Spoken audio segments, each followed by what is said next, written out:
Good evening, everyone. Could we all please rise? We'll begin this meeting. This is a regularly scheduled city council meeting, December 9th. We'll begin the meeting with the prayer. Dear God, today as this session opens, we pray that your presence will be before us and everyone who serves in the decision-making process of our city. We pray for direction which will lead our city to be strong and unified. May we continue the legacy of our founders. May we be granted this day the wisdom to make decisions which will be for the good of our city. We also pray for your special blessing on all those who are working to transform our city, make it a better place to live and work. Amen.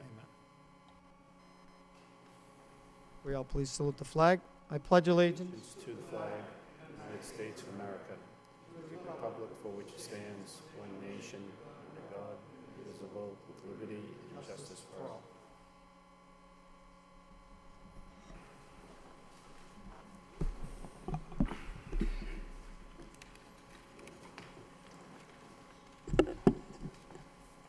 Would the clerk please call the roll?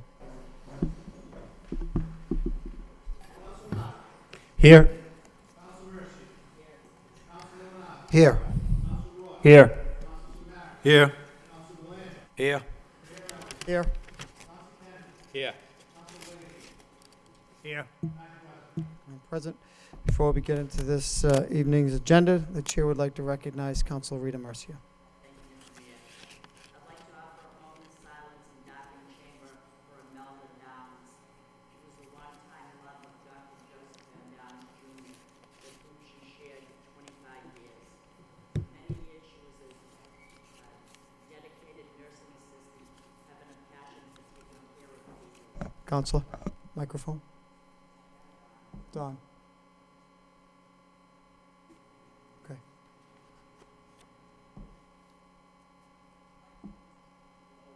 Okay. For many years, she was a dedicated nursing assistant, having a passion for taking care of people. She worked for 32 years at Tewksbury State Hospital.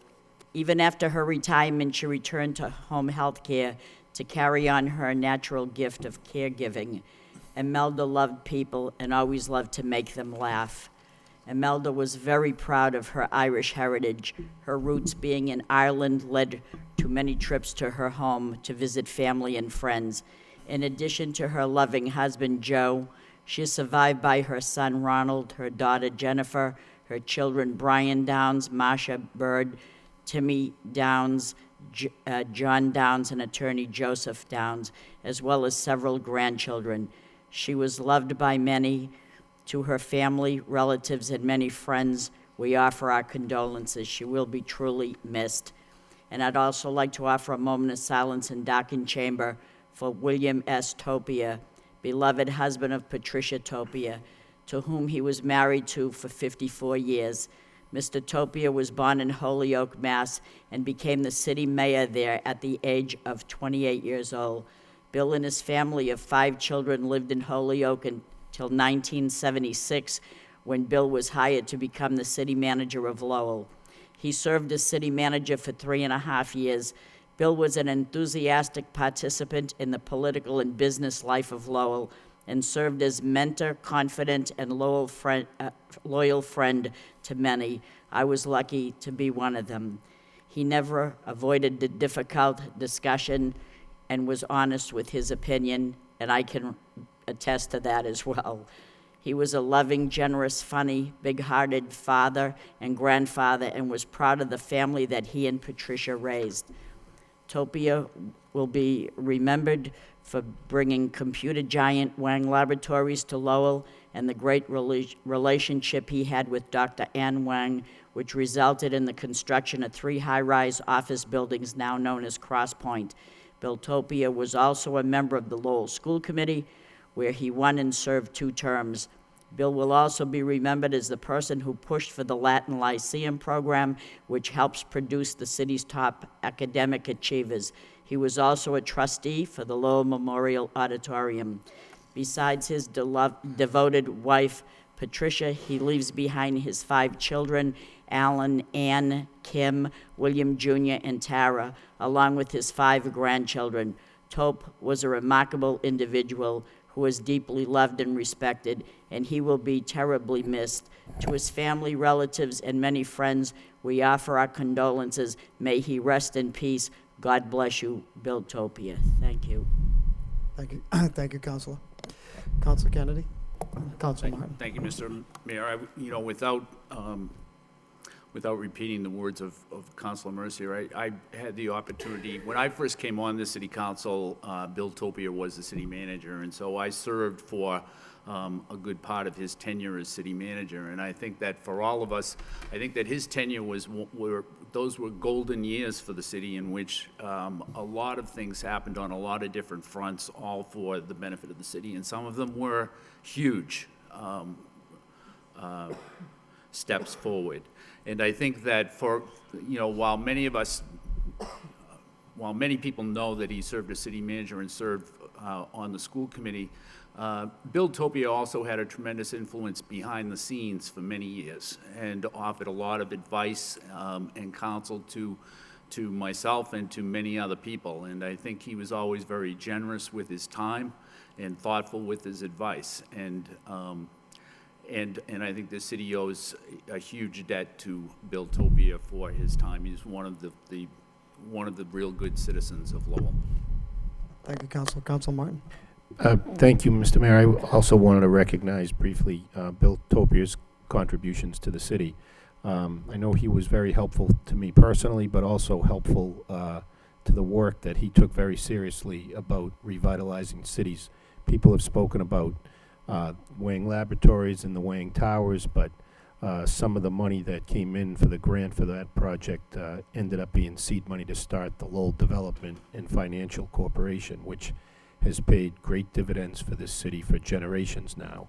And I think similarly, what we're going to see from the Latin Lyceum that he was instrumental in pushing for at Lowell High School is going to be a great benefit to the students who've completed that. But I think for the city itself, that program is going to be something that the city's going to look proudly on for generations to come. So just two of the many contributions that Bill made, but he was certainly somebody who took the role of government at the local level very seriously, helped those who were involved in it, and sought to bring it to a higher level. And I think Lowell is a better place because of that. So we will miss Bill. Thank you, Councilor. Could we all please rise for a moment of silence? Could we also please darken chambers?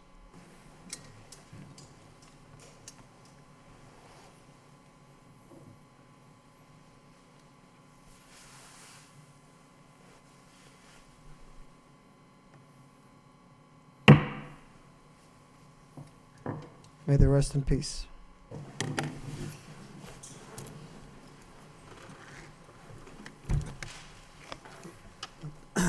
Before we proceed to the first item on the agenda, which are the minutes, entertain a motion to suspend the rules by Councilor Rourke, seconded by Councilor Samaras, for the purpose of bringing forward employees and just discuss providing awards, actually, to the city departments who participated, and other recipients and winners of awards from the Christmas party. All those in favor of the motion signify by saying aye, and the opposed, the motion carries. I should have put this on the agenda, my apologies, but we thought it was important considering the time and effort and interest in decorating City Hall from last Thursday's holiday party that we bring forward the winners of the two categories. And just for the public, last Thursday, City Hall employees hosted the City Hall Holiday Open House. My office, along with the city manager's office, coordinated this event to celebrate or kick off the holiday season, and incorporated all city employees. City Hall was open to the public. It was very well attended. We had entertainment by Lowell High School Show Choir. We had the choir Spindle City Singers. Santa showed, Lola Bear stopped by. But what was most prominent was all city employees working together, and they donated all the holiday decorations that you see throughout City Hall, as well as the refreshments to make the departments welcoming. Outside departments adopted certain areas within City Hall to decorate, and I tell you, as we mentioned last week, City Hall just looks beautiful. It's decorated from the top to the bottom floors. I would personally like to thank all the employees who donated decorations and refreshments to make this open house a huge success. Hundreds of people last Thursday came to City Hall between 2 and 6. During the open house, we asked the public, after visiting each department, to vote for best decorated and best hosted departments. And this year's winners are, we have a winner, best decorated, and then there was a tie actually for best hosted. So best decorated, we have the assessor's office, and those that went to the assessor's office, you couldn't help but vote for that office. It was very well done. So we'd like to have representatives from the assessor's office. Sula May is here. She worked, and her employees worked so hard to decorate that office. It was very well done. Congratulations. And we have a trophy for you.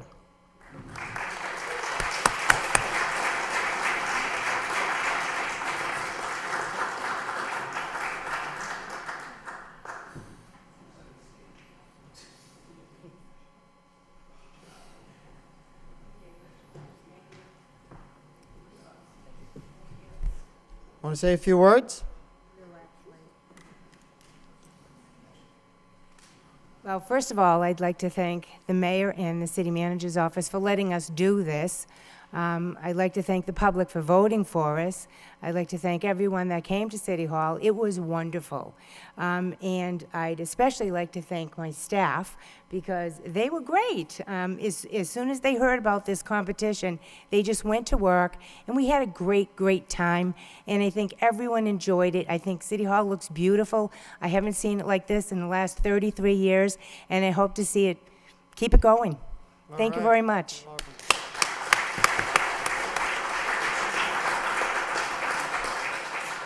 Thank you, Ms. May. And again, the trophies, those were donated as well. So, we have two winners in the best hosted. We have the senior citizens and the veterans department. Please come on up. They were one of the best hosters.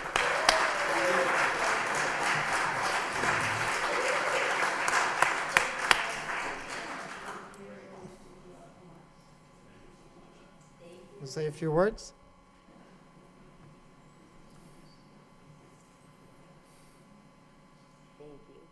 I also want to thank everybody in the city of Lowell for coming by and saying hello, and all the seniors and our wonderful volunteer coordinator, Audrey McMahon, for helping us decorate, and who made me with the Santa Claus uniform that night. Thank you, everybody. Thanks. Beautiful trophy. Thanks. I'd just like to say thank you, too. And we also like to recognize best hosted, the water department. Congratulations, great work.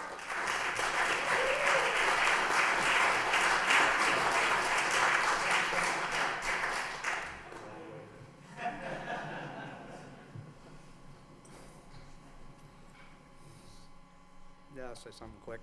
I just want to thank Building Blocks for their help in making our decorations. And I'd like to say what Sue said too, thank you, Manager Murphy and Mayor Elliott, for hosting it. It was a good time for everybody. Thank you. Very good, thank you.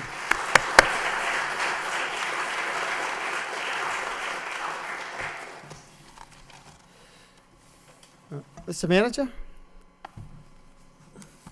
I want to congratulate the winners, but really every department in the city of Lowell. You deserve recognition for the great job you did. I think the public who came here this evening, when you walked in the front door with all the poinsettias, all the decorations, it just looks terrific. And on the way out, go out to see our manger scene along with our menorahs and Buddhist depiction, and I think you'll have a great holiday like the rest of us. But congratulations to all the City of Lowell employees for a great job. Well done. Thank you. Thank you, Mr. Manager. All set, members of the council? Okay, moving on to the agenda. We have under the city clerk, we have minutes of the city council meeting of December 2nd. We have minutes from the finance subcommittee on December 2nd as well, and minutes from the substance abuse subcommittee on December 2nd as well for acceptance. Motion to accept by Council Belanger, seconded by Council Kennedy. All those in favor of the accepting those motions and placing them on reports and placing them on file signify by saying aye, and the opposed, motion passes. We have public hearings, but it's not 7 o'clock yet, so we'll move into under communications from the city manager. We have motion responses A, B, and C. Comments, questions under motion and responses? Motion to approve by Council Leahy, seconded by Councilor Martin. Council Leahy? Thank you. On C, item C with the report from the Disabilities Commission,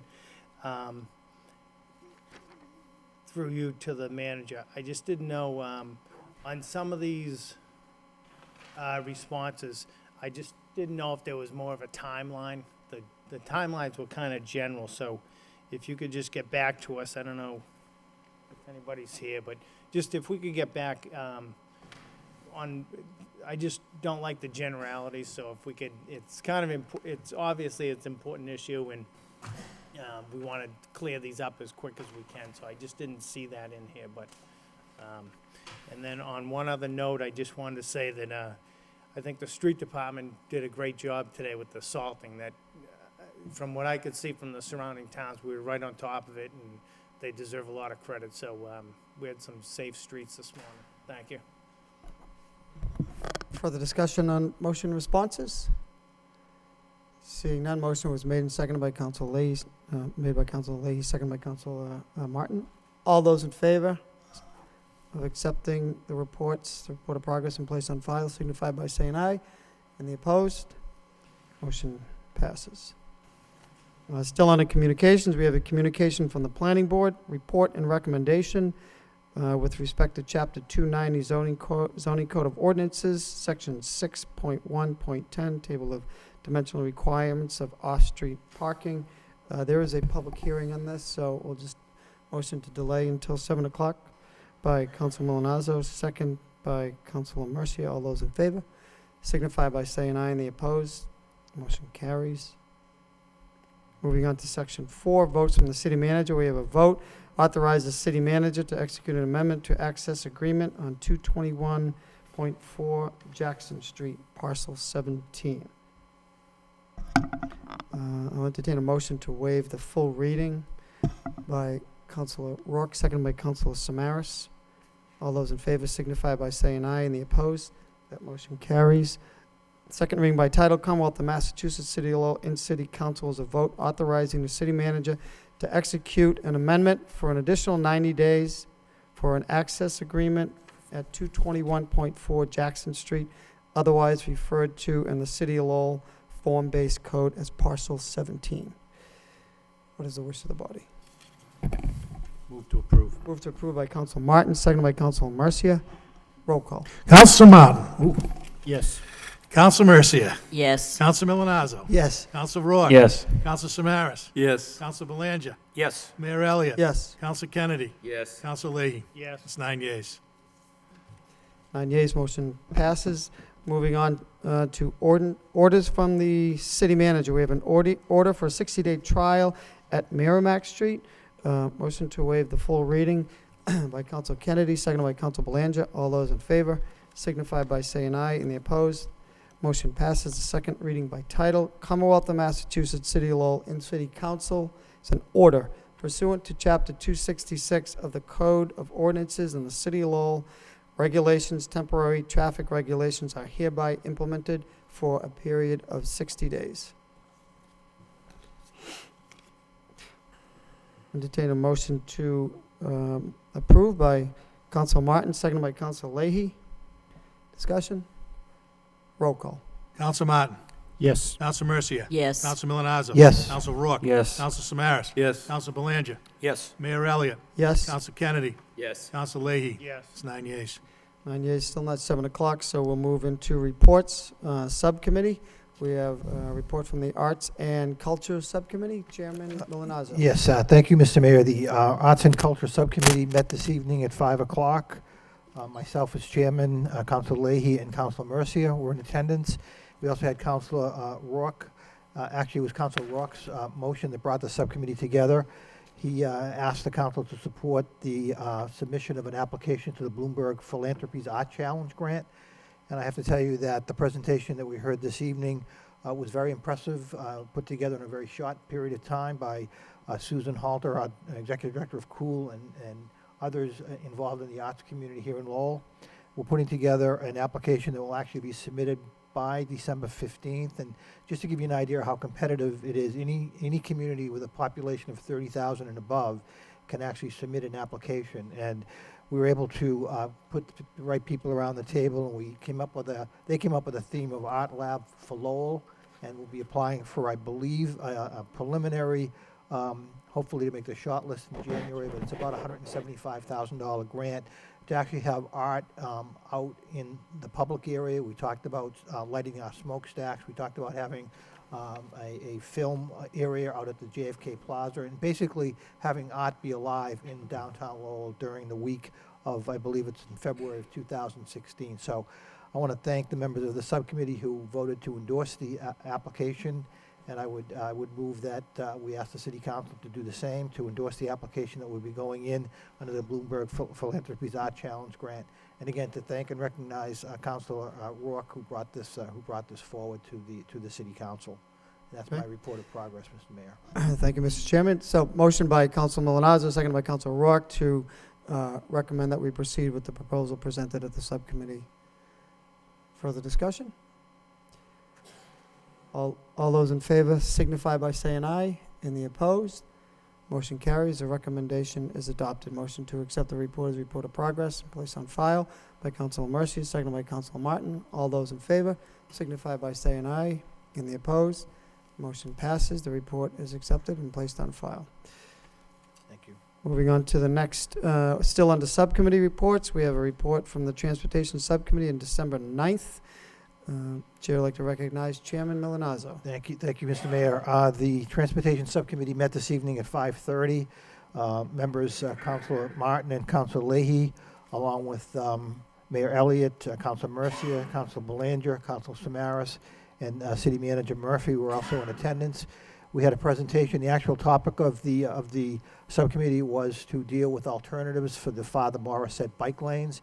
This is something that came as a result of a couple of motions filed, one by Mayor Elliott, the other by Councilor Mercia, to look at ways that we could enhance the bike lanes along Father Morissette Boulevard. We did all receive a report from the administration in October that came up with a number of alternatives to try to enhance the bike lanes. We also witnessed, if you will, a 10-minute presentation that was put together by the Massachusetts Bicycle Coalition in cooperation with a number of police departments, talking about safety, public safety and education as it relates to bike lanes across the Commonwealth. And as a result of the discussion this evening, the subcommittee did vote with a 2-to-1 vote to adopt the recommendation of the administration, whereby we would remove the outside lane of the bike lane to actually increase the travel lane, and then to also paint the first 30 feet of the bike lanes with the green markings that is actually the color for bike lanes, really the accepted color across the country for bike lanes. So it was a very good discussion. I thought that everybody had a lot of good points. It's still, in my opinion, a work in progress, but I think that the subcommittee, based upon their recommendation to the full council to adopt recommendations 1 and 4 of the report, which, by the way, did get reviewed in the comments by the Lowell Police Department as well as the University of Massachusetts here at Lowell, who did send along a couple of communications to the subcommittee that they wanted to continue to be involved in the enhancement of the bike lanes, not only in Father Morissette, but as it relates to connecting all of UMass Lowell with the downtown and some of our neighborhoods. So that is a report of progress, and I certainly would defer to the other members of the subcommittee for comments and other councils who want to weigh in as well. But I would recommend that we move forward with the recommendation of the administration. Motion made by Chairman Milonazo, seconded by Councilor Samaras to proceed with recommendation option number 1 and 4 as recommended at the subcommittee meeting. Further discussion on that motion? Councilor Samaras? I'd also like to announce that next Tuesday, the Subcommittee on Educational Partnerships will hold a meeting at 5:30 with Dr. Carol Cowan and the building program at Middlesex Community College. Okay. Thank you. Great. Thank you, Councilor. On the motion, all those in favor signify by saying aye. And the opposed, that motion carries. The recommendation is adopted. Motion to accept the report as report of progress and place on file by Councilor Leahy, seconded by Council Kennedy. All those in favor signify by saying aye. In the opposed, that motion carries. That concludes subcommittee reports. Any other meetings? I know, Council Lay, you have a meeting this Thursday at 5:30, correct? Yes, Neighborhood Subcommittee will meet Thursday at 5:30 in the chambers. The public's invited to come, and I did reach out to most of the neighborhood boards that I could get an email or a phone number for, to invite them down to discuss it. And also, we're going to speak with, on your motion from the Transitional Living Center on winter housing, winter beds. Thank you. Thank you. Yes, there's going to be discussing paving concerns and other issues, polling locations in the neighborhood, and winter protocol at the Transitional Living Center. Further announcements on subcommittee reports? Seeing none. Being 7 o'clock, we will move into the advertised public hearings.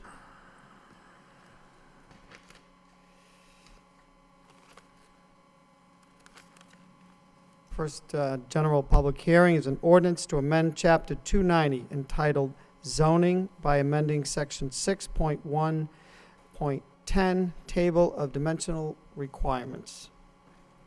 Now entertain that portion of the public hearing for those wishing to speak in favor. Anyone wishing to speak in favor? In favor? Seeing none, that portion of the public hearing is closed. Now entertain this portion of the public hearing for anyone wishing to speak in opposition. Anyone in opposition? In opposition, seeing none, and that portion of the public hearing is closed as well.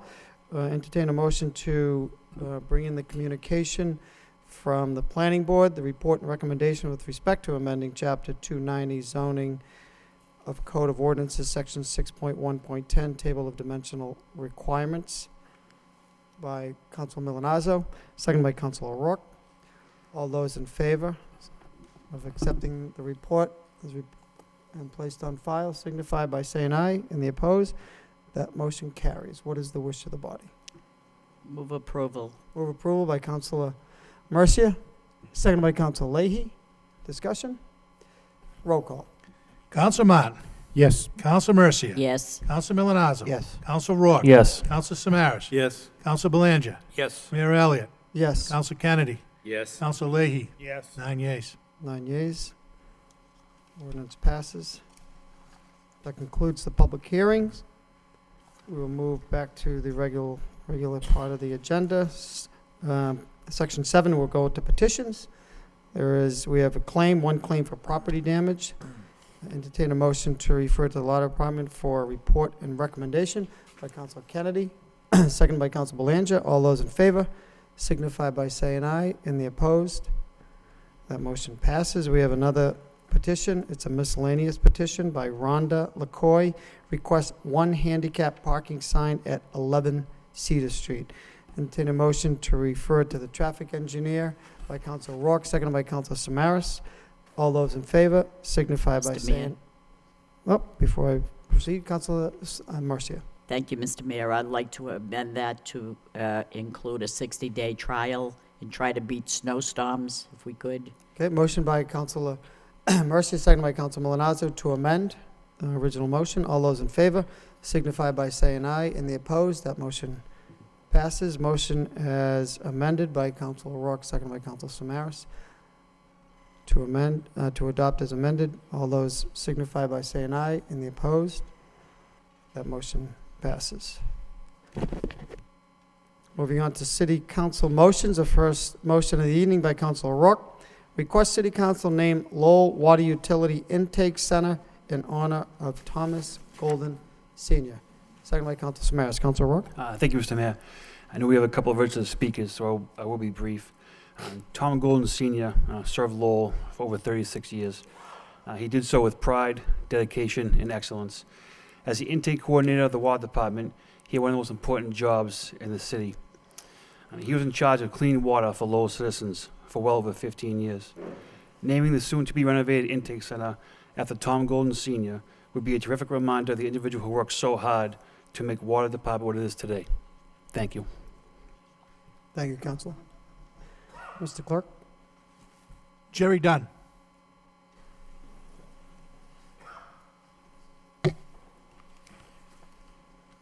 Can you hear me all right? You sure can. Just for people that don't know, my name is Jerry Dunn. I was born and raised in Lowell, and I'm very proud of the city of Lowell.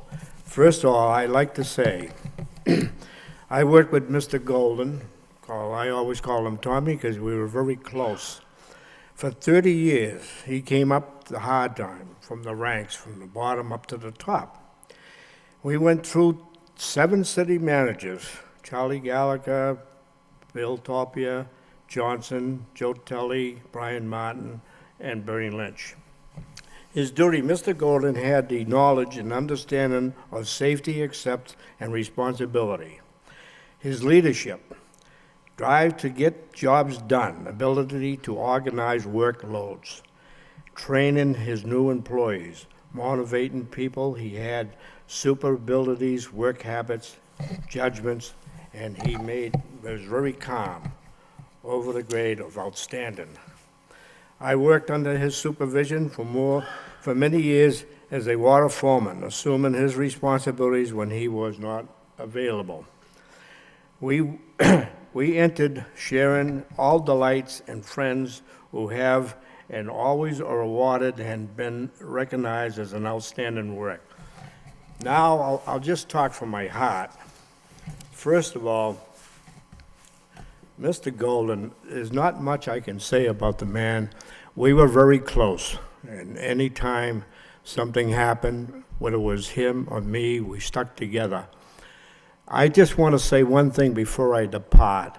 The council, I've got to say, I'm very honored for you for accepting the new manager, Kevin Murphy, and his assistant, Mike McGovern.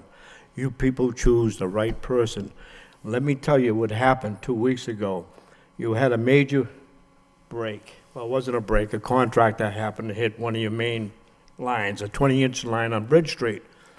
The water department responded, but there's a lot of things that the council don't understand. When these guys go out there, especially if it's a 20-inch main, we are talking a lot of gates to be shut in and a lot of turns. A 20-inch gate, sometimes you're out there, it's a four-wheeler. I don't know if you've ever seen them out there. There's 4 guys that they're shutting in.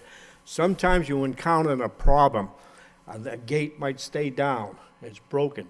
Then you got to go further. Sometimes you could end up shutting in maybe 5, 6, 10 gates before you get a complete shutdown. What I want to say, the manager, when these guys go out there, I've worked in the city 30 years, this manager here is the first manager I can recall. He went down to the water department and he congratulated them and wanted them. And I'm going to tell you something. That does good for the morale. I mean, I'm not knocking the other city managers, but this man is aces in my books. So thank you very much for listening to me. Thank you, Mr. Dunn. Well, Mr. Manager, you should thank Mr. Dunn. Eric Gitchia. I'm not going to ask you if you can hear me because Jerry already said a lot. Mayor Elliott, Manager Murphy, members of the City Council. My name is Eric Gitcher. I live at 34 Livingston Ave. I am currently the Executive Director of the Water Utility. I want to thank Councilor O'Rourke for giving me the opportunity to speak on behalf of Tom Golden Sr. in naming the water intake station after Tom Golden. For 36 years, Tom Golden Sr. gave everything he had to the residents of our city.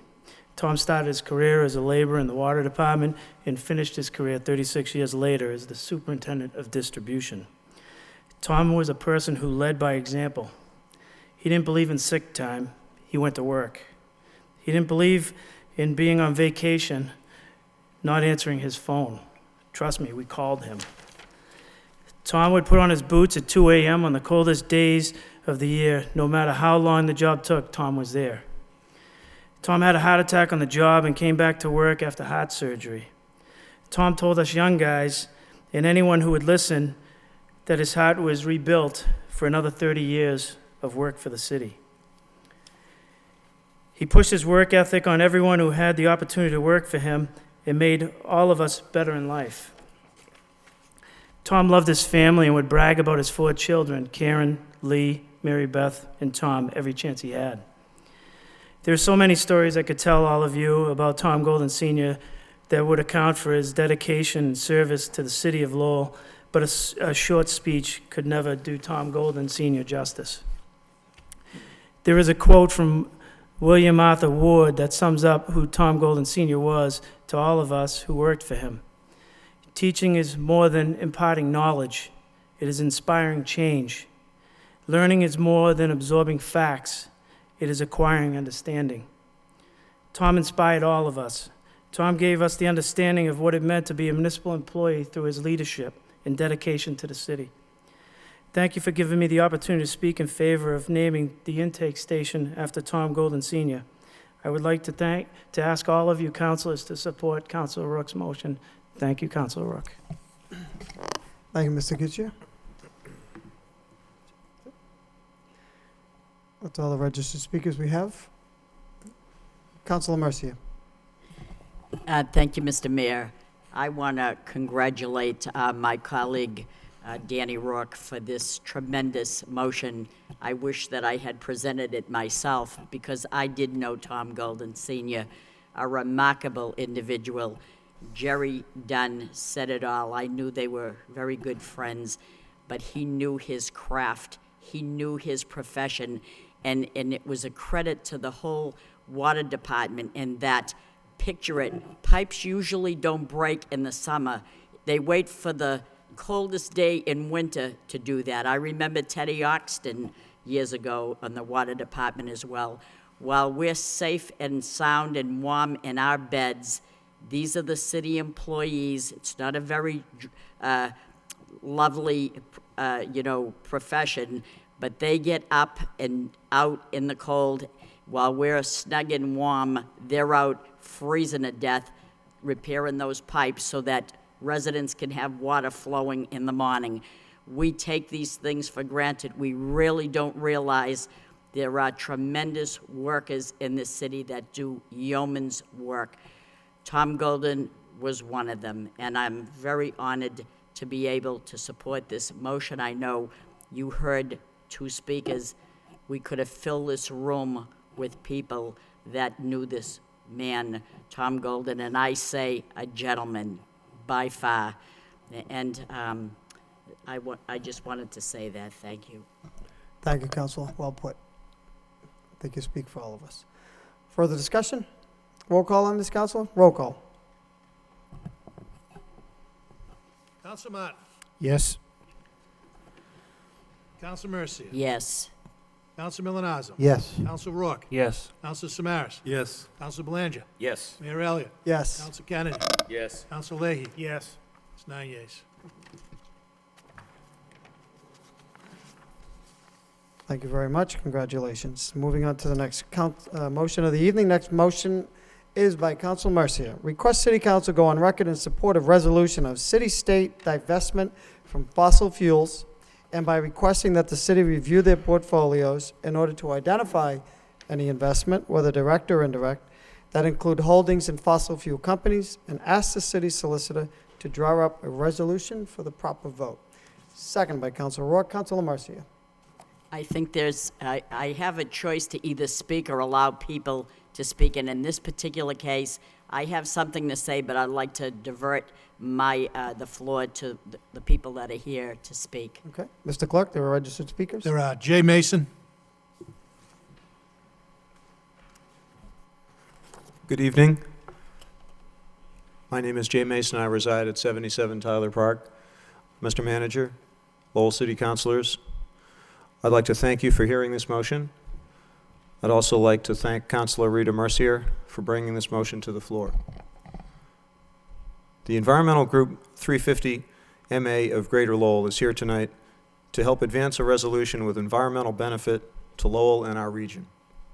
The opportunity before us concerns a policy statement which is consistent with Lowell's progress to date as a green community. We've demonstrated an interest and commitment as a community to move our city forward in an environmentally sustainable way. Adding Lowell's name to the growing list of other Massachusetts communities that support divestment of city investments in fossil fuel companies will make that point. Lowell can demonstrate leadership once again with respect to environmental stewardship and our city planning for the future. The effects of climate change are well documented. The relationship between warmer temperatures and more erratic and violent weather have been well substantiated. Warmer air holds more moisture, and therefore it's more volatile. Storms happen more frequently and with more intensity. Fossil fuel use is a primary cause of climate change and the warming trends that create more moisture potential in our atmosphere. The group before you, and I'd like to take a moment to thank the folks that came out to support this. This is not easy for people to take time to do. This group has been working on this movement for the past 2 years. We've met with quite a few people in the community. The movement statewide has gained momentum in the past year, especially as cities and organizations around the globe have begun to use divestment as a tool to end fossil fuel use and create a more sustainable plan for living and for using energy. In September of last year, then State Treasurer Steve Grossman said of the divestment model, "We're sending a clear and powerful message to the fossil fuel industry. As investors, we want not only strong shareholder value, but also responsible environmental practices." The fact that Lowell can join 11 other communities in a divestment motion will be a small but important step in the short term. The scale of dollars that our city invests by themselves carry little incentive for a large oil company to change their practices. But when another 6 or 10 or 12 communities become 20 or 30, the numbers start to become significant. In the 1980s, the United States led a divestment crusade against apartheid in South Africa. Massachusetts was the first state to call for divestment in South Africa. Massachusetts was also the first state to call for divestment from tobacco. We see the divestment of individual cities and towns as a dynamic wave of hope for the future, a small step in the progression towards more sustainable energy delivery.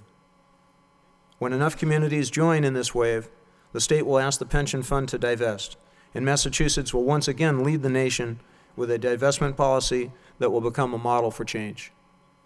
We see Lowell as being in front, not behind that wave. We believe this in front of the wave kind of thinking is the same spirit that Lowell had in the early days of the American Industrial Revolution. We envision Lowell as a city that leads by example, and we ask that you support this resolution and get Lowell out in front of the divestment wave. Thank you. Thank you, Mr. Mason. Kevin Dillon.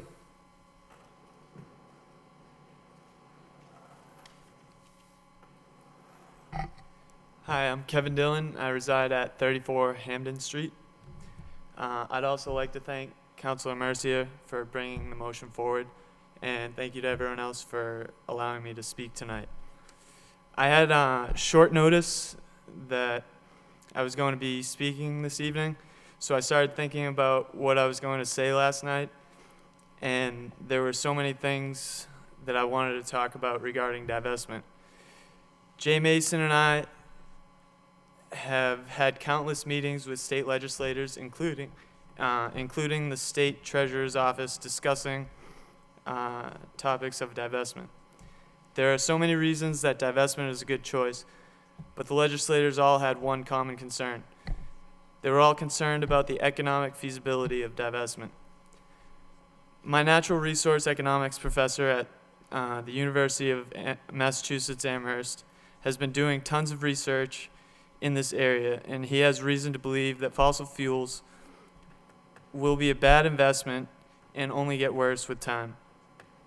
I figured I would also talk about the progress that our city has made regarding fossil fuels and renewable energy. As most of you know, and to those who don't, the city is under a new energy contract with Hampshire Power. Hampshire Power is a renewable energy supplier located right here in Massachusetts that will be providing 31,000 residential customers and 4,200 commercial and industrial properties in Lowell with energy that is produced by renewable sources such as solar, wind, and hydroelectric. Not only is this method of power production clean and safer than National Grid's, but it will also come to us at a cheaper cost. National Grid is one of the largest energy providers in the world, based out of London, UK. This winter alone, the average ratepayer for their company will pay 30% more on their bills. According to the Lowell Sun, our city will be saving $9.5 million by making that switch. Hampshire Council's Executive Director, Todd Ford, was quoted in the Northampton Gazette as saying, "Some $22 billion is spent on energy in Massachusetts each year, with 80% of that money flowing out of state," according to the Massachusetts Renewable Energy Portfolio Standard. We will be saving money and at the same time keeping that money we do spend in the Commonwealth for years to come. This will be great for our state's economy. Divestment will send a strong message to the big fossil fuel industries that we are not depending on them. If we do not divest, companies such as National Grid will keep burning fossil fuels to produce their energy and raise their prices to extreme rates. I ask you tonight to vote in favor for Councilor Mercier's motion so that we can help put our state into a better position for the future. Thank you. Thank you, Mr. Dillon. Well done. Peter Lovett.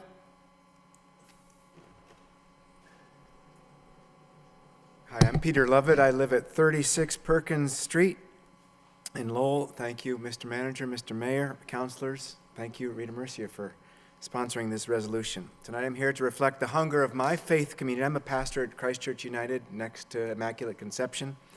I'm here to reflect the hunger of my faith community for a set of policies in keeping with the Judeo-Christian teachings, aligned with stewardship of creation. It's taken a long time for people of faith to come to a deeper appreciation of the interconnectedness of all that lives, from subdue and dominate in Deuteronomy to an appreciation of the need for balance and fairness, particularly when it comes to urban areas where increased health hazards associated with poor quality of air are well documented. One-sided policies which disregard the realities of ecological destruction are short-sighted, let alone greedy. And it would appear that it costs us more too, based on Kevin's testimony. The Creator I worship and the church that I serve has been in the forefront of the movement to divest. The Protestant United Church of Christ in Massachusetts is the largest Protestant denomination in the state. And also nationally, we voted to divest 1 year ago and are leading the charge among other denominations across the country. The church I serve right up the street moved its funds from Bank of America not that long ago, in large part because of criminal behavior. They were fined $12 billion this past August, resulting in home foreclosure crisis and the recession of 2008. And the church that I currently serve is discussing the same move, investing in a fund called Beyond Fossil Fuels. We're doing our share. We urge the City Council to do its share to honor that which is right, true, and good for all of the people of Lowell. In case there are still some climate change deniers here tonight, I would just cite an article that I read from a Christian Century magazine, a journal that I read, which was published in the month of November in 2014. Quote, "The Military Advisory Board, representing all branches of the military, has issued a study about the national security implications of global warming. The report says that, quote, climate change impacts are already accelerating instability in vulnerable areas of the world and are serving as catalysts for conflict.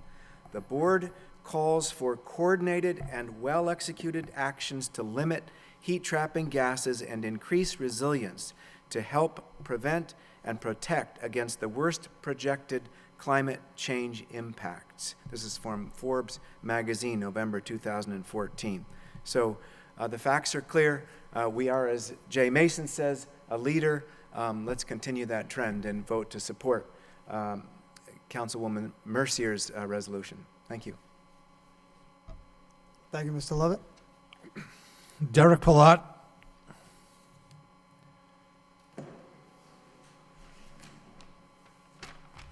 Thank you, council members, and Ms. Mercier for introducing this. Mr. Mayor, Mr. Manager, my name is Derek Pilot. Can everybody hear me? Is this too loud?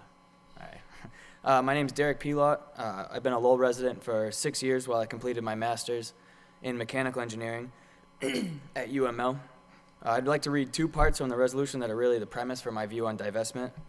They say, whereas climate change poses a grave threat to the city of Lowell, its residents, and the whole planet, and whereas climate change affects the stability of Lowell's future and its young people, who will be the generation that will inherit the most devastating impacts of climate change this century. I'm in favor of Lowell divesting from fossil fuel companies on practical grounds as well as pragmatic reasons. Practically, committing to divestment from fossil fuels would not burden the city, as there are, as far as currently known, no city investments in fossil fuel companies. If this motion is passed, it will simply be a commitment to avoiding financial partnerships with the fossil fuel industry in the future, while further demonstrating to other Massachusetts towns and the state government that creating a green community and the lifestyle that goes with it is possible. And Lowell already has an array of so-called green projects, such as the Green Building Commission, electric car plug-in stations, community-wide recycling programs, as well as many others that are listed in the resolution. This motion is a practical addition to Lowell's track record as an environmentally conscious community. Excuse me. For pragmatic reasons, it seems logical that we, as a community, should never profit from an environmentally destructive industry, such as the fossil fuel industry is. The harvesting of oil and coal is becoming increasingly difficult in terms of return on investment and environmental impact. What does the phrase "leave a better world for our kids" mean if not to recognize these harmful practices, back away from those practices, and promote safe and sustainable alternatives? This resolution at least acknowledges the harmful impacts of a continued reliance on fossil fuels. Finally, people in industries such as Ford CEO Mark Fields are reminding people that the current slump in gasoline prices may be a bubble largely brought on by the rapid increase in production of fracked gas and oil coming from Pennsylvania and Canada. Even granting current prices the extreme longevity of 5 to 10 years, fossil fuels are an inherently unpredictable source of energy by virtue of being non-renewable. And I believe we should commit to converting the city to a sustainable and environmentally responsible city while we have the time and the dedicated citizenry. We should remind ourselves that without a healthy environment, we humans have a very bleak and limited future. And again, I'd like to thank you, Councilwoman Mercier, for introducing this. And I strongly support a yes vote on this resolution. Thank you, Mr. Pelot. Christina Rohrbacher. Hi, my name is Christina Rohrbacher. I live at 53 Nesmith Street. I'd like to thank everybody for listening to us, taking the time to hear us out, because we feel really strongly about this, and we've been working on it for a while now. Lowell, Massachusetts has a unique opportunity to be at the forefront of this divestment movement. It's still in the very early stages, and we could be real leaders in this. Divesting from fossil fuels makes an incredibly bold statement regarding the future of Lowell's financial and energy needs. By divesting, Lowell will make it clear that it understands that the future of Lowell, as well as the future of the United States, does not lie in new investments in fossil fuels and their infrastructure. By divesting, Lowell makes it clear that it understands the science behind climate change and that money can vote for us, deciding which energy sources that we use. By divesting, Lowell will make it clear that it understands the health risks posed to humans if the excessive investments and burning of fossil fuels continues. Fossil fuel burning creates smog, or ground-level ozone. This exacerbates respiratory illnesses and has contributed to the rise in childhood asthma. This is particularly true in cities, very congested cities. The Northeast experiences very high levels of smog due to our fossil fuel-dependent transportation infrastructure. By divesting from fossil fuels, the City of Lowell will show that it not only understands the significance of being a leader in the divestment movement, but also acknowledges the health risks associated with a future dependent on fossil fuels. The Sustainable Lowell 2025 report claims that the City of Lowell has set goals to make Lowell cleaner, healthier, and more livable. Divesting from fossil fuels adheres to this message wholeheartedly. Divesting from fossil fuels can help to keep the Sustainable Lowell 2025 plan on track. And a more sustainable Lowell must include sustainable investments. So I strongly urge you all to say yes to this motion. Thank you. Thank you very much. That's all the speakers we have. Councilor Mercier. Thank you, Mr. Mayor. First off, I want to thank everybody for coming down. You could be doing something else, but you firmly believe in this issue, and I want to thank you for taking the time to be here. Every one of you were so eloquent, and you said a lot of what I was going to say, but I left that to you. But fossil fuels, in fact, let me just preface this by saying I have a resolution, and I had the clerk copy it to all my colleagues, and they got it in their packet Friday, so it's not like I just put something on your desk today and you just didn't really see it. You had time to look at it. Fossil fuels are fuels that are formed by natural processes such as decomposition of buried dead organisms. Fossil fuels are not non-renewable resources because they take millions of years to form, and reserves are being depleted much faster than new ones are being formed. What is divestment? When you invest your money, you might buy stocks, bonds, or other investments that generate income for you, your company, your business, or your city. Retirement funds are these same kinds of investments to generate income. Divestment is the opposite of an investment. It simply means getting rid of those investment funds that are unethical or morally ambiguous. Fossil fuel investments are a risk for investors and the planet. That is why we're calling on the city to divest from these companies. Burning fossil fuels is responsible for environmental issues that are high on the political agenda these days. This motion is certainly controversial, but no matter how we slice it, we try to do what is best for our city, residents, and the environment. This is a topic that people tend to shy away from, but it is an important issue to discuss and to do the right thing. I can tell you that the examples of burning fossil fuel and the damage that creates greenhouse gas accumulation, acid rain, air pollution, liquid runoffs which cause water pollution, and damage to land surface and ground level ozone. Burning fossil fuels has caused a 25% increase in the amount of carbon dioxide in the atmosphere. I inquired about whether we invest in fossil fuel with some people in City Hall, and we were told that we do not. Right, they told me they do not. On the surface, it looks like we do not. But do we really? How would we know unless they spoke to the money manager that invests our money as to where our money is going?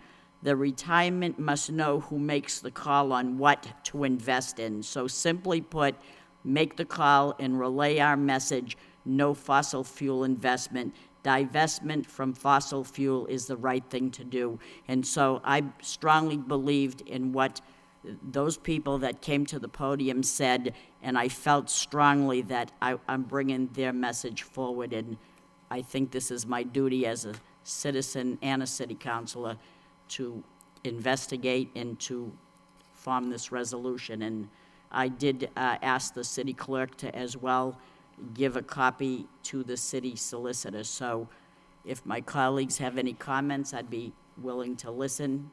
Thank you. Thank you, Councilor, and thank you to the speakers.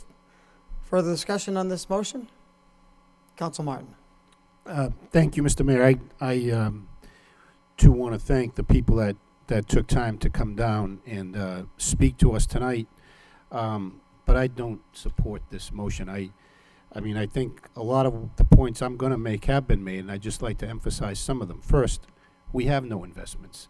You know, we have some money in some local banks, and that's the extent of our investment. Yes, we have retirement funds, but those funds are invested through the state system. This council voted to do that some time ago. And so it's the state pension advisory board that makes the investment decisions. We want to get good returns on those investments, or we have to make up the shortfall every year. I assume there's some fossil fuel investments in those funds.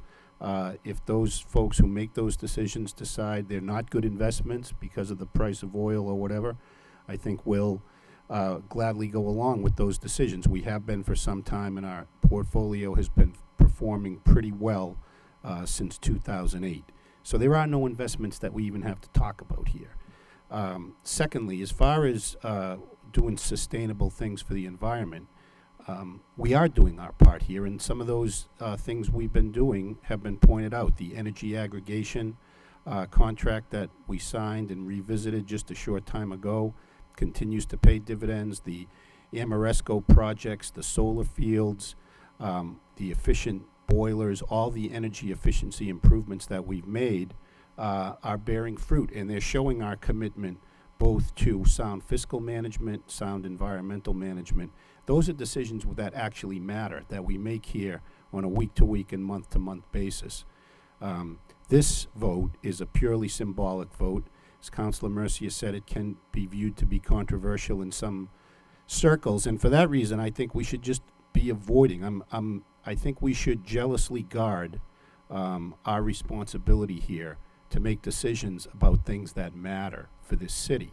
And I just don't think inviting big national debates that are controversial on both sides, that we have limited ability to impact, is how we should be spending our time here. I think I said similar things when we were asked to support non-renewal of the Patriot Act, but with all due respect, those points should have been made to Congress. And these points, if the people here support them, want to be successful, should be made to the people that make the investment decisions. So I think this is the potential to invite controversy into these chambers where it's not needed. I think we've shown our record on environmental sustainability. I think we'll continue to do that. But I just don't think taking these symbolic votes that really have no practical impact just for the point of generating controversy and fostering disagreement among us are a wise road to go down. So I'm opposed to this for the reasons stated. Thank you, Council. Further discussion on the motion? Councilor Mercia. Thank you, Mr. Mayor. I would like a roll call. Everybody's entitled to their opinion. I tried to make a better world for this city, and if this is what I intend to do and someone is opposed to it, that's fine. If I could have a roll call. Okay, motion was made and seconded. Call for roll. Councilor Rourke on the motion. In reading the motion, it does say for it to go on record and support. I would like to see what the city does invest in. I wonder if a report can be done by the solicitor, the manager of the retirement board, to see what, I hear what Councilor Martin said, and not doubting him at all, but just to see what we do invest in. I think that's easily done. I'll support the motion and hoping that we can get that report. It's going to go to a vote anyway, so when the vote does come, it can be yea or nay, but I would like to see what the city actually does put their money into, through pensions, retirements, and so forth. So that's what I got. Thank you. Council Samaras, then Council Kennedy. Thank you. Actually, at this point, I'd like to see a substitute motion that would ask the city manager to give us a report that we might understand the financial ramifications of this request. Everything that was said tonight, I do believe. I do believe that this is a tenuous time in our lives, that there are things going on in the environment that have a future, that lay out a future that's not something that we'd like to see. But when we deal with an issue like this, I would like to see a planned approach to this. It's one thing to vote on a motion that has been stated as it was tonight, but I really don't have that type of information or understanding of the city's investments or the state's investments and the ramification of what this vote would do at this particular time. So I'd like the opportunity to get a report from the city manager and his staff as to what goes on financially, and if we as a city could come up with a planned approach on how to help deal with this situation.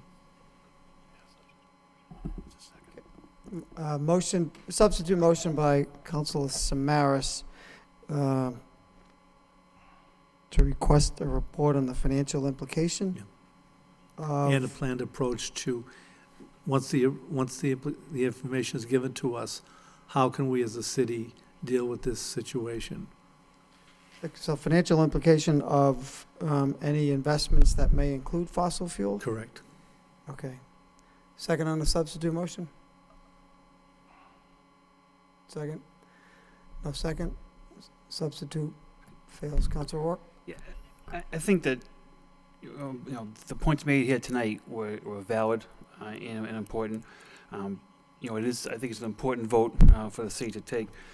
I'd just like to have all the information first before a vote is taken. And I think that's what Councilor Mercier is asking for when she says, to support a resolution and to draw up the proper vote. How I go about doing it is fine. Again, all information involved, all pertinent information, I think would be helpful in the situation.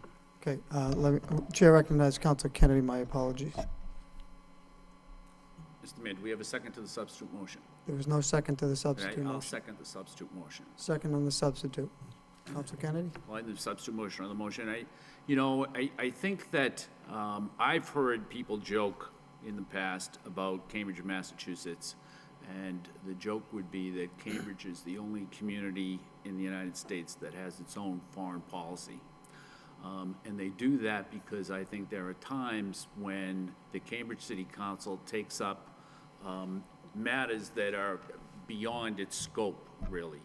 And that's Cambridge. And I think that Councilor Martin's remarks probably have to do somewhat with that. And I think that we should pay attention to those remarks, in that we don't want to have it be that we've got groups coming here every other week or once a month with a different cause in order that this city council can take a position on that when the city council really has almost nothing to do with that.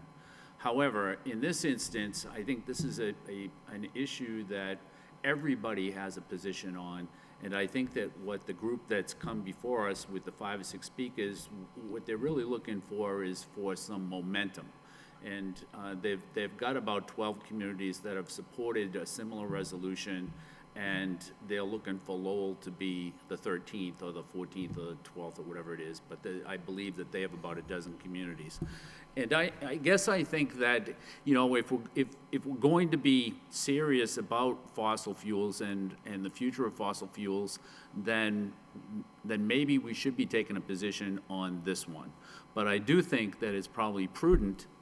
But I think this. I think that if you have a resolution like this, it's best that the resolution be unanimous.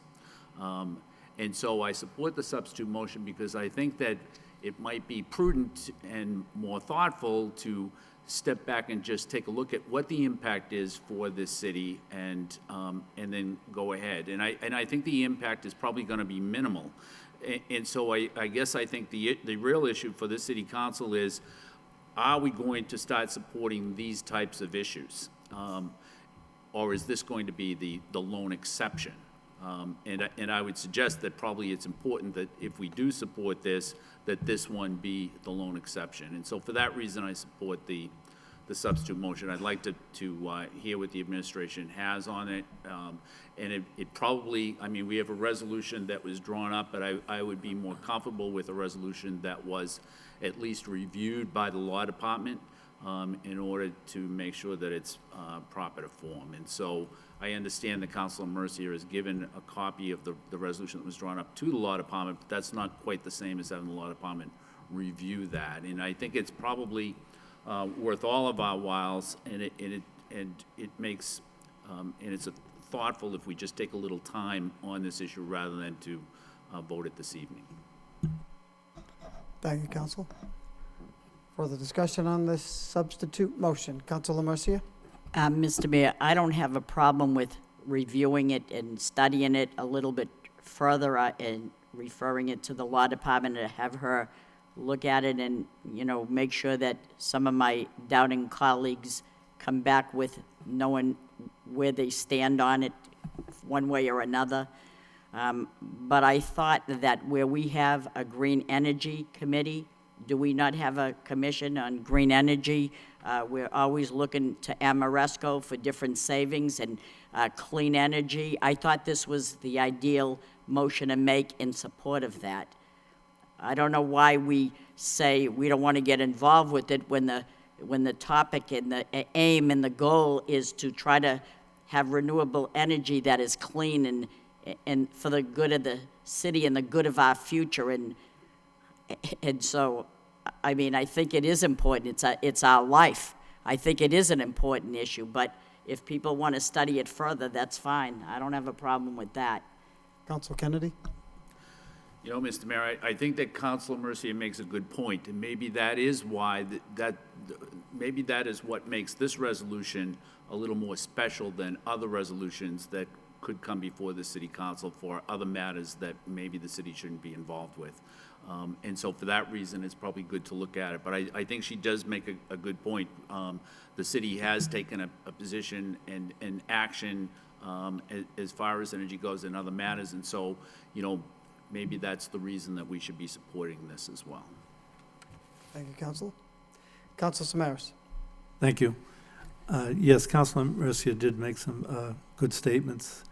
At this particular point, the reason why I want to, I offered the substitute motion, as I stated, I want to get more information on this, but yes, we could simply take a vote and make everybody that's here happy that the city council voted. And we just brush our hands aside and said, okay, we made the motion, we passed it, life goes on. I would like to see, as I stated, that the city manager look into this to give us the information about the financial implications. But also, we have so many programs that are going on. How can Lowell truly lead as a city in a cause such as this? If we're going to do it, let's do it right. And I'd like to be able to have enough information that all of us here as representatives of the city of Lowell, representing our constituents, make the best vote possible, but also, come up with a solution or a plan as to how to handle this. That's what I'm interested in. Thank you, Council. Further discussion? Council Mercier? It almost makes me feel like, let's just pass this off and take another look, because if we're losing money, and this is a bad thing, but we're losing money, we don't want to lose any money. But if, it's like, it's all about the money. If it's, we can invest in something bad as long as we're making money. Is this what the message is? Because it seems that this was what the message is to me. Well, we'll invest. I don't care if it's hurting people, but if we're making money on it, well, this is a good thing. Let's see how much money we're losing on this bad thing. I don't know. It's hypocritical is what it is, but that's just my opinion. Council Martin? Well, for me, I think it's hypocritical for us to take this vote, then go get in our fossil fuel-powered cars and drive them home and have nice heated fossil fuel-powered houses, and then say, oh, we're going to vote against companies that provide the fuel that provide us comfort. So I think we should be reducing our fossil fuel consumption. I think we've done that. I think the record shows that, but I think they're going to be part of our lives for a good many generations to come. So I think voting like this to divest in those companies, yet continuing to use those fuels, is the hypocritical action. Not to mention the other reasons I was opposed to this in the first place. So I'll support the substitute motion. I'm interested to see what investments are out there, but I'm pretty certain that we don't have any. Thank you, Councilor. Councilor Samaras? Thank you. I don't think it's hypocritical to ask for more information. It's not the issue if the city manager comes back and states that if we do this, we're going to lose X amount of money. I don't believe that's what's going to come in. What is going to come in is to how are our monies invested. We obtain more knowledge as to what is going on. The issue and that I raised, and I want to make sure that everybody understands, I think this issue is important, but as a city, rather than just take a vote and walk away, when I take a vote, I want to have a solution or an idea how to help deal with this problem. So people like everybody that came here tonight will know that we listen. Not only did we listen to them, but we're willing to work with them. And I would like to see the city manager perhaps contact some of the people that spoke tonight to obtain some of the information that they have to make sure that we have a complete report. Thank you. Roll call. Counsel Martin. Yes. Counsel Mercia. Yes. Counsel Milonazo. Yes. Counsel Rourke. Yes. Counsel Samaras. Yes. Counsel Belanger. Yes. Mayor Elliott. Yes. Counsel Kennedy. Yes. Counsel Leahy. Yes. That's 9 yeas. 9 yeas, substitute motion passes. Thank you, everyone, for attending. We'll be getting more information from the city manager.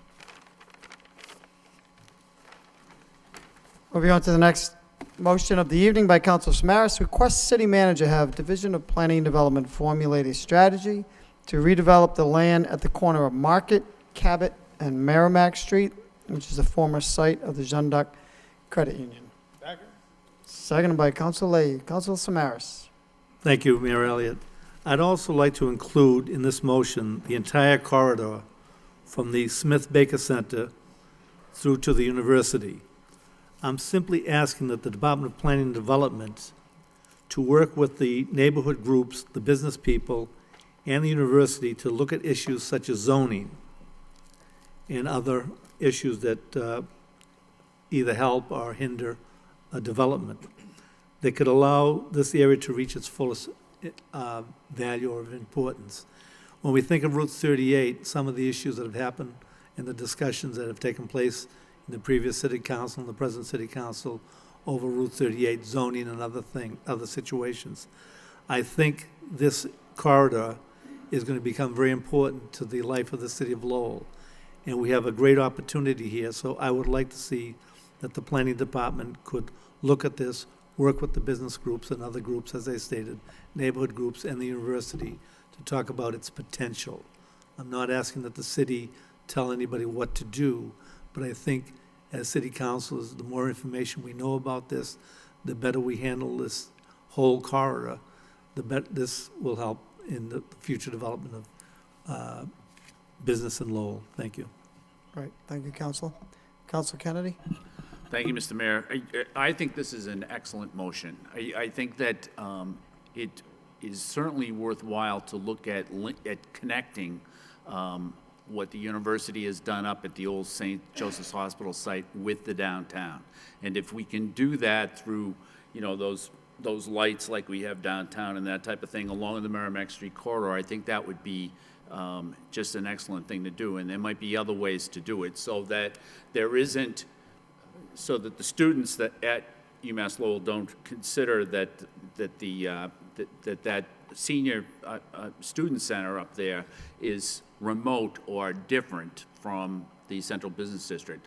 I think what we want to do is try to make coming down into the central business district more inviting to students at UMass Lowell. And so anything that we can do to improve that corridor, such as lights and maybe other things, certainly would be worthwhile to me, Mr. Manager, and that's hopefully that would be included in the report. Thank you, Councilor. Councilor Leahy? Thank you. I just wanted to add that this connects with our next motion. It's a good motion, and as Councilor Kennedy said, we want this to be inviting. We want it to be in a safe place to connect the university with the downtown. So it's good timing on this motion, and look forward to the report. Thank you, Council. Further discussion on this motion? All those in favor, Councilor I'd just like to be Milonazo? recorded as present, Mr. Mayor. All those in favor, with the exception of Councilor Milonazo, we would wish to be recorded as present. Signify by saying aye, and the opposed. Motion carries. Next motion of the evening, last motion of the evening by Councilor Kennedy and Councilor Leahy. Request city manager have DPD provide a report on the current vacancy factor and any recent leasing activity in the central business district. Needing no second. Councilor Kennedy. Thank you, Mr. Mayor. This is a joint motion between Councilor Leahy and myself. You know, there was a recent article in the paper that the Giovanni's, the clothing store, which has been downtown for a long time, is leaving. La Beniche is leaving.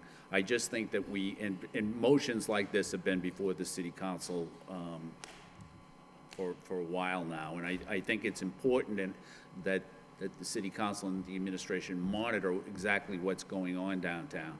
And I think one of the reports that we've asked for is what is the current vacancy factor downtown in terms of the first floor retail. How many vacant units do we have, and what percentage of the total amount of retail space downtown does that make up?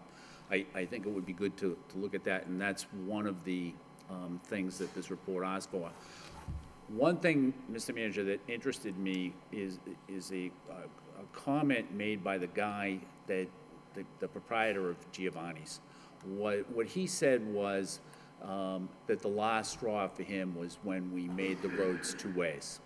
And I have, of all the feedback that I've heard on the two-way traffic, all of it has been positive. But I don't know that I've gotten a lot of feedback from other retailers downtown. I don't know whether or not they feel like the two-way traffic has had a negative impact.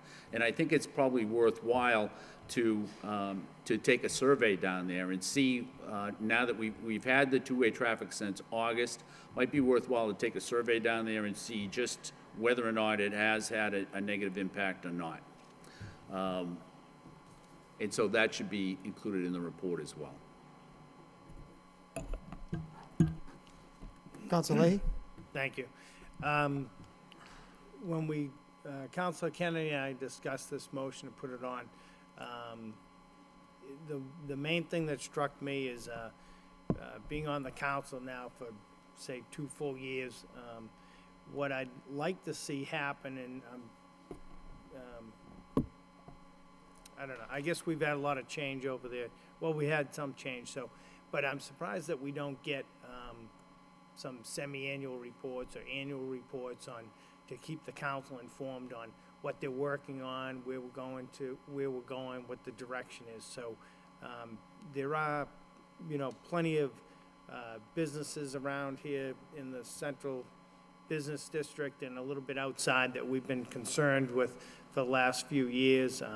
Market Street, Merrimack Street, the businesses that come and go, some of the businesses that have deplorable storefronts, Fletcher Street, and we have that big vacancy across from the senior center. So the Jeanne d'Arc, we've had motions on that.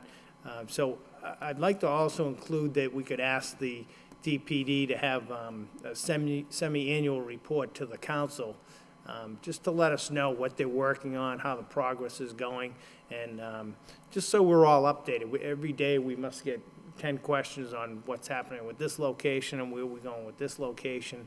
So along with the report, if we could ask for, if it wouldn't be too much trouble to get a semi-annual report, and they could choose the date, so we could just do January, July, and keep us informed on these projects. Thank you. Thank you, Councilor. Councilor Belanger. Thank you very much, Mr. Mayor. I think this is a good motion. I think we had one similar earlier in the year, but I agree with the timely reports on this, that, we need to know what's going on. We know there's going to be some vacancies coming up, but at the same time, there are businesses slated to go right in there almost immediately. Not in every case, but in most cases that I know of. But what we need to concentrate on here is to differentiate of, and I think Councilor Kennedy mentioned this, first floor vacancies, which is a whole different animal compared to second, third, and fourth floor vacancies. I think that situation is far worse. And a lot of it is due to old architecture. They're not ADA compliant without elevators, and that's part of the issue as well. Elevators cost a lot of money. But I would like in the report the difference of first floor vacancies as to second and third floor, because I think that makes a big difference. You can't include a vacancy rate on all levels. There's a world of difference, and I think, again, Councilor Kennedy alluded to that. But, there's storefronts empty. We're aware of it. We're working on it. We have, I think this council and administration is focused on the downtown more now than ever. And there are issues. Retail is a difficult thing. As a colleague mentioned that, one put the blame on two-way traffic. Well, I'm also a downtown merchant, and that's the first I've heard of it from a merchant, is that the it's due to the two-way traffic. That's news to me. I think merchants are very pleased with it. In the early stages, yes, it was confusing, but like anything else, people adjust. The problem more so is parking, okay? There's not enough turnover, which we're working on that too. In downtown being a neighborhood now, there is not enough turnover, okay? Weekends, there's cars on the street all weekend. That is far worse a problem than this two-way traffic. So that's what we're addressing too. But downtowns are struggling nationwide, and we're no exception. But we are working on this. We have a downtown economic subcommittee. We have a mayor's task force, which I chair. DPD is working on this diligently. I have conversations almost weekly with DPD officials, who's coming, who's going. And, you know, we're very focused, to say the least. Everybody is working very hard on this. That includes all my colleagues and the administration. But the problem goes beyond the scope of two-way traffic. There are several issues here, but we will get to the bottom of this and be more inviting to downtown. We're working on it's lighting, it's parking, it's the economy, it's the cost of rents. It's a lot of factors in here that are beyond our control. Landlords, in some cases, we have had businesses that most people would die for are not getting responses from landlords. So there's all sorts of issues here. We are doing all we can. But it's a good motion. Again, I support. I look forward. This vacancy rate, it's ever-changing, and we need to keep updated accordingly. So I do support the motion. Thank you very much, Mr. Mayor. Thank you. Thank you, Councilor. Councilor Kennedy? Thank you, Mr. Mayor. I'll just be really quick. It's Council Leahy reminded me of this, but I think the legislation that created the LDFC also requires that the city manager give a periodic report to the city council on the state of the downtown. And so maybe this report could be like that. I don't think that any city manager has ever been required to do that, but I did bring it up with City Manager Lynch a couple of years ago. I think he thought I was picking on him when I did it, but it nevertheless is required in the legislation, and it's not a bad thing. And so it might be that you want to do a larger report and call it the state of the downtown. Thank you. Thank you, Councilor. For discussion, all those in favor of the motion signify by saying aye. And the opposed, motion carries.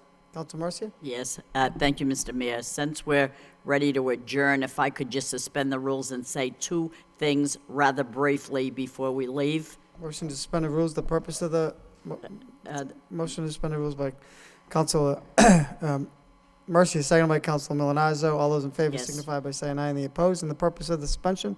Is to recognize and thank Anna Jabbar, proprietor of La Boniche, who graced this city with her fine dining establishment for 27 years, and she's going to be leaving the end of December. I just wanted to take this opportunity to thank her for bringing in simple dining with a French accent. She did a tremendous business down there. I don't think it's losing business. I think her years of service is catching up to the point where she wants to retire somewhat. So I wanted to thank her. And then the second item would be, I'd like to remind my colleagues of that and the listeners at home that this Saturday, December 13th, is the Salvation Army Radiothon from 6 to 2 p.m. All proceeds revert back to the community and to all families that face a difficult time. They are in need of our help. The goal this year is $100,000, and the city has helped many times before, and I'm asking for help on that particular day, as well as to challenge my colleagues again for $100, and for you, Mr. Manager, $200. So that'd be $1,100, so I know that we can do it. So since you didn't support my motion, you should support the Salvation Army anyway, for God's sakes. Thanks. Thank you. Motion to adjourn by Councilor Kennedy, seconded by Councilor O'Rourke. All those in favor signify by saying aye, and the opposed, that motion carries. This meeting stands adjourned.